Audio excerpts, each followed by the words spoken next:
Hello and welcome back to your most favorite channel, WBCS Friends. This is Roy, your friend, philosopher and guide. আজকে পয়লা June 2024 আমরা আজকে তোমাদের কাছে এই চ্যানেলটা নিয়ে আসছি। এই চ্যানেলের মূল বিষয়বস্তু হচ্ছে যে কেন সিভিল সার্ভিসেস পরীক্ষার জন্য ভারতবর্ষে যে নামকরা ন্যাশনাল ডেইলিগুলো আছে সেগুলো পড়বার প্রয়োজন কেন, সেটা দিয়ে আমরা আজকের আলোচনা শুরু করব। এই যে চ্যানেলটি আমরা লঞ্চ করছি, WBCS ফ্রেন্ডস, এই চ্যানেলে আমরা অত্যন্ত সহজভাবে বাংলায় তোমাদের কাছে বিভিন্ন ন্যাশনাল নিউজ পেপারের খবর পৌঁছে দেব। নিশ্চয়ই তোমরা জানো যে অন্যান্য বিবিধ চ্যানেল আছেন যারা কারেন্ট অ্যাফেয়ার্সের উপর ফোকাস করে নিউজ আলোচনা করেন, ছোট ছোট কারেন্ট অ্যাফেয়ার্স বেসড নিউজ। যেহেতু কারেন্ট অ্যাফেয়ার্স WBCS এ একটা রোল প্লে করে, সেই জন্য তারা এটা করে থাকেন। কিন্তু তোমাদের এই পার্টিকুলার চ্যানেলটা WBCS ফ্রেন্ডস, আমরা সেখান থেকে এক ধাপ এগিয়ে তোমাদের জন্য নিউট্রাল ওপিনিয়ন বিল্ডিং এবং পার্সপেক্টিভ বিল্ডিংয়ের উপর জোর দেব। আজকাল হায়ার সিভিল সার্ভিসেস বলতে যেগুলো আছে, যেমন ধরো ইউনিয়ন পাবলিক সার্ভিস কমিশন বা ইউপিএসসি কিংবা ওয়েস্ট বেঙ্গল সিভিল সার্ভিসেস, সেক্ষেত্রে নিউট্রাল ওপিনিয়ন তৈরি করা একটা অত্যন্ত গুরুত্বপূর্ণ জায়গা হয়ে দাঁড়িয়েছে। যদি অদূর ভবিষ্যতে WBCS এর প্যাটার্ন পরিবর্তন হয়, সেই কথাটা মাথায় রেখেই আমাদের এই চ্যানেল। ছোট ছোট কারেন্ট অ্যাফেয়ার্স বেসড নিউজ মুখস্থ করা অল্প সময়ে সম্ভব হলেও হতে পারে, কিন্তু ওপিনিয়ন বিল্ডিং বা পার্সপেক্টিভ বা দৃষ্টিকোণ একটা তৈরি করা, যেটা সিভিল সার্ভিসেস একটা মূল জায়গা, সেটা কিন্তু ওভারনাইট কখনোই হবে না। ইট tax a lot of time and effort. সর্বোপরি আমাদের এই চ্যানেলে বিভিন্ন বিষয়ের উপর যে এডিটোরিয়ালগুলো আসে ভালো ভালো নিউজ পেপারে, যেমন the Hindu, Indian express, business standard, business line, যত ভালো ভালো ন্যাশনাল ডেইলিজ আছে, সেখানে যে এডিটোরিয়ালগুলো আসে, যেগুলো সাধারণত কঠিন বলে আমরা অনেক সময় পড়ি না, আমরা সেগুলোকে নিয়েও আলোচনা করব। আমাদের আলোচনা হবে অত্যন্ত সংক্ষেপে এবং একদম সহজ বাংলায় গল্পের আকারে। কাজেই তোমরা যদি এটা শোনো, তোমাদের কিন্তু অনেক উপকার হবে। আর কেন সিভিল সার্ভিসেস পরীক্ষায় ন্যাশনাল ডেইলিজগুলো পড়বার অত্যন্ত বেশি প্রয়োজন? আমরা অনেকেই নিউজ পেপার পড়ি না, হয়তো ইংরাজিতে বলে আমরা সেগুলো বুঝতে পারি না বলে অ্যাভয়েড করি, বা হয়তো আমাদের কেউ কখনো ভালো করে বোঝায়নি যে কেন নিউজ পেপার পড়াটা অত্যন্ত জরুরি। আজকে আমরা সেটা নিয়েও একটা ছোট আলোচনা করব। মূলত 4টে কারণের জন্য আমাদের কিন্তু ইম্পর্টেন্ট ন্যাশনাল ডেইলিজ পড়া উচিত। ন্যাশনাল ডেইলি কথাটার অর্থ হচ্ছে ভারতবর্ষের যে নামকরা কাগজগুলো। আমরা কিন্তু লোকাল নিউজ পেপারের কথা বলছি না। যেমন সিভিল সার্ভিস পরীক্ষা দিতে গেলে কেউ যদি শুধুমাত্র উত্তরবঙ্গ সংবাদ কিংবা গণশক্তি বা ধরো বর্তমান, কখনোই আমরা বলছি না যে এই খবরের কাগজগুলো খারাপ। আমরা বলছি এইগুলো পড়ে, শুধুমাত্র লোকাল যে নিউজ পেপারগুলো পড়ে আমরা কিন্তু সিভিল সার্ভিসেস পরীক্ষায় কম্পিট করতে পারবো না। তাহলে আমাদেরকে ন্যাশনাল ডেইলিজের দিকে যেতে হবে এবং সেক্ষেত্রেও আমাদের এডিটোরিয়ালটাও ভালো করে পড়তে হবে। কেন? তার প্রধান যে কারণটা এখানে আমি লিখেছি, 1 নম্বর, খবরের কাগজ কিন্তু একটা অ্যাডহেসিভ অ্যাডহেসিভ বা সিমেন্ট। যেমন আমরা জানি বাড়ি তৈরি করার সময় আমরা ইট লাগাই না, এই ইঁটগুলোর মাঝখানে কি থাকে? সিমেন্ট। সিমেন্ট মানে হচ্ছে অ্যাডহেসিভ, ওটা একটা আঠার কাজ করে।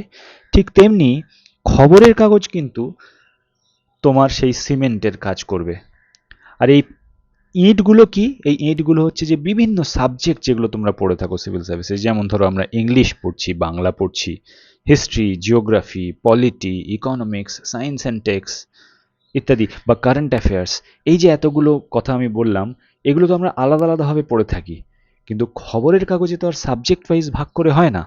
খবরের কাগজ কিন্তু একটা নদীর স্রোতের মতো, তোমার কখনো ইতিহাসকে ব্যবহার করবে, কখনো ভূগোলকে ব্যবহার করবে, কখনো পলিটি, ইকোনমিক্স, সায়েন্স, টেকনোলজি মিলিয়ে মিশিয়ে। ফলত সাবজেক্টগুলো পড়বার পর যদি তোমাদের খবরের কাগজ পড়বার একটা অভ্যেস থাকে, সেটা কিন্তু একটা এক্সেলেন্ট কনসেপ্ট বিল্ডিংয়ের কাজ করে। নইলে ওই শুধু বইয়ের খবরগুলো, বইয়ের যে পড়া বিষয়বস্তুগুলো একটু কাঁচা থেকে যায় আর কি। সেটা তাহলে একটা আমরা বুঝতে পারলাম যে কেন খবরের কাগজ একটা সিমেন্টের মতো, ব্যাডেসিভের মতো কাজ করে। নাম্বার 2, সব থেকে যেটা ইম্পর্টেন্ট বলে আমার মনে হয়, সেটা হচ্ছে দৃষ্টিকোণ বা পার্সপেক্টিভ বিল্ডিং। যেমন তোমরা দেখবে দৃষ্টিকোণ মানে হচ্ছে কোনো একটা টপিক ধরো তোমরা পড়েছো পলিটিতে বা ইকোনমিক্সে বই থেকে, সেটা বই পড়লে আমরা সাধারণত মুখস্থের দিকে চলে যাই, যে হ্যাঁ এই পার্টিকুলার আর্টিকেলটা 4বার করে পড়লাম, ওটা আমাকে মনে রাখতে হবে বা মুখস্থ করতে হবে। ঠিক তেমনি ইকোনমিক্সের কিছু জিনিস, জিডিপি, জিএনপি আছে, আইআইপি, ঠিক আছে, বা ধরো সিপিআই, ডাব্লিউপিআই, বিবিধ জিনিস আমরা পড়ছি, পড়লে আমাদের তখন মনে হয় ন্যাচারালি যে এগুলো আমাদের মুখস্থ করতে হবে, সবটা আমাদের মনে রাখতে হবে। কিন্তু সিভিল সার্ভিস কিন্তু বারবার বলা হচ্ছে মুখস্থ করার জায়গা থেকে সরে এসছে। শুধুমাত্র মুখস্থ করে আজকে তোমরা সিভিল সার্ভেন্ট হতে পারবে না একজন ভালো, বা একজন ভালো অফিসার হতে পারবে না। তার জন্য কি দরকার? তোমার দৃষ্টিকোণ বা পার্সপেক্টিভ, এটা দরকার। যেমন একটা ছোট উদাহরণ যদি দিই, আমার মনে আছে যে 2023 সালে একটা প্রশ্ন এসেছিল যে ডাব্লিউবিসিএস এ, পলিটিক্যাল জাস্টিস, পলিটিক্যাল জাস্টিস এই জিনিসটা আমাদের কনস্টিটিউশনের কোন জায়গায় খুঁজে পাওয়া যায়? এটা 2023 সালে ডাব্লিউবিসিএস এ পলিটির কোয়েশ্চেন এসেছিল। এবার আমরা যারা মুখস্থ করে রেখেছি আমরা ভালোভাবেই জানি যে পলিটিক্যাল জাস্টিস এটা প্রিঅ্যাম্বেলে আছে, আমরা টিক করে দিয়ে চলে এলাম। সেটা হলো আমাদের বুকিশ বা রোট লার্নিং বা মুখস্থ করা বিদ্যা। কিন্তু তোমাদের কিন্তু আমি শেখাবো, বা আমরা, আমাদের টিম তোমাদেরকে শেখাবে যে কিভাবে এই জিনিসটা ডেপথে যেতে হয়। That is, what is political justice. বিভিন্ন নিউজ আজকাল আসছে যেখানে political justice, economic justice, social justice নিয়ে আলোচনা হচ্ছে। কিভাবে এই জিনিসগুলো আমাদের দৈনন্দিন জীবনে ব্যবহার করা যায়, বা প্রিঅ্যাম্বেলের উপর এমন কি কি লেখা রয়েছে যে সেগুলোর সঙ্গে আমাদের দৈনন্দিন জীবনের খবরের কি মিল, সেগুলো কিন্তু আমাদের খবরের কাগজ শেখায়। বোঝা গেল? তৃতীয় যে জিনিসটা সেটা হচ্ছে neutral opinion building. According to me this is the most important thing, যে কেন আমরা নিউজ পেপার পড়বো। নিউট্রাল ওপিনিয়ন বিল্ডিং, যেমন একটা ছোট উদাহরণ দিলে তোমরা বুঝতে পারবে। আমরা সকলেই জানি যে এএপি, আপ, আম আদমি পার্টি, তার কনভেনার অরবিন্দ কেজরিওয়াল আজকে তিনি জেলে আছেন, তিহাড় জেলে। এটা শুনে বেশিরভাগ লোকই হয়তো আমরা সেটা পলিটিক্যালভাবে দেখব, যেটা সকলেই বলে থাকে, যেটা হয়তো বিজেপির একটা ভেঞ্জিয়েন্স পলিটিক্স। বিজেপি অরবিন্দ কেজরিওয়ালকে জেলবন্দি করেছে, ইডি দিয়ে তাকে ভোটের আগে। এইভাবে যদি আমরা কোনোদিন কথা বলি, I will never score a good marks in interview, right? আমাদের কিন্তু শিখতে হবে যে ইন্টারভিউতে আমরা কিন্তু পলিটিক্যাল পার্টির বা কোনো পলিটিক্যাল পার্সোনালিটির নাম নেব না। তাহলে আমরা কিভাবে কথা বলবো?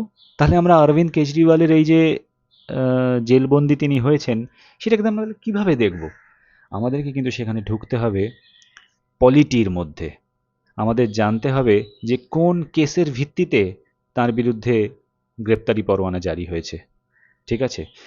Liquor policy, excise policy, Delhi excise policy, সেটা কি আমাদেরকে জানতে হবে। বা PMLA, prevention of money laundering act, PMLA, যার ভিত্তিতে তার গ্রেপ্তারি হয়েছে, সেই অ্যাক্টটা কতখানি ড্রেকোনিয়ান, সেই অ্যাক্টের কোন সেকশনে কি লেখা রয়েছে। ইডি বা এনফোর্সমেন্ট ডাইরেক্টরেট, সেটা কোন মিনিস্ট্রির অন্তর্গত, ইডির হেড কে আছেন, ইডির কাছে কতখানি পাওয়ার আছে গ্রেফতার করবার। আমাদেরকে সেই দিকে যেতে হবে, নিউট্রাল ওপিনিয়ন বিল্ডিংয়ের দিকে আমাদেরকে যেতে হবে। আশা করি বোঝাতে পারলাম। And last but not the least is confidence building. যদি খবরের কাগজে আমরা পড়ি সারা বছর মন দিয়ে, তাহলে we will get immense confidence. সেই কনফিডেন্স আমাদের এই জন্যই আসবে যে আমরা দেশের অন্যতম ইংরেজি খবরের কাগজগুলো সারা বছর ধরে পড়েছি। We are aware of the biggest news in the country. Okay, আমাদের একটা নিউট্রাল পার্সপেক্টিভ বিল্ডিং হয়েছে, ওপিনিয়ন বিল্ডিং হয়েছে। আমাদের সমস্ত যে সাবজেক্টগুলো তার মধ্যে একটা অবাধ বিচরণ ক্ষমতা সৃষ্টি হয়েছে। ইকোনমিক্সের সঙ্গে আমরা পলিটিকে জুড়তে শিখেছি, আমরা হিস্ট্রির সাথে জিওগ্রাফিকে জুড়তে শিখেছি। কাজেই 1 বছরও নয়, তোমরা যদি 6 মাস, আমি বলতে পারি যে বিখ্যাত ন্যাশনাল ডেইলিসগুলো তার এডিটোরিয়াল যেভাবে আমরা আলোচনা করব, তোমরা যদি গল্পের ছলে শোনো, you will have immense confidence. এবং শুধু তাই নয়, তোমরা কিন্তু যে কোনো জায়গাতে, সেটা বন্ধু বান্ধবের সাথে হোক, শিক্ষক শিক্ষিকার সাথে হোক, বা ঘরেতে বাবা মায়ের সাথে আলোচনাতে হোক, তোমরা খুব সুন্দরভাবে এই তোমাদের neutral opinion based on statistics সেখানে বলতে পারবে। এবং যেটা একটা অফিসারের মূল ক্যারেক্টারিস্টিক্স হওয়া উচিত, he can speak very neutrally based on statistics and he has neutral opinion. তাহলে এই 4টে জিনিস কিন্তু তোমাকে খবরের কাগজ দিতে পারে। এবং আমরা হয়তো অনেক সময় খবরের কাগজ পড়ে উঠতে পারি না, কারণ এগুলো প্রথমত ইংরেজিতে আসে, আমাদের অ্যাক্সেস থাকে না, বা পড়লেও আমরা অনেক সময় বুঝতে পারি না, কারণ সেগুলো তো সবসময় বাংলায় অ্যাভেলেবেল নয়। আমাদের এই চ্যানেলের মূল উদ্দেশ্য হবে তোমাদের কাছে সেই কঠিন জিনিসগুলোকে খুব সহজভাবে গল্পের ছলে তোমাদের কাছে তুলে ধরা। So please like, share and subscribe আমাদের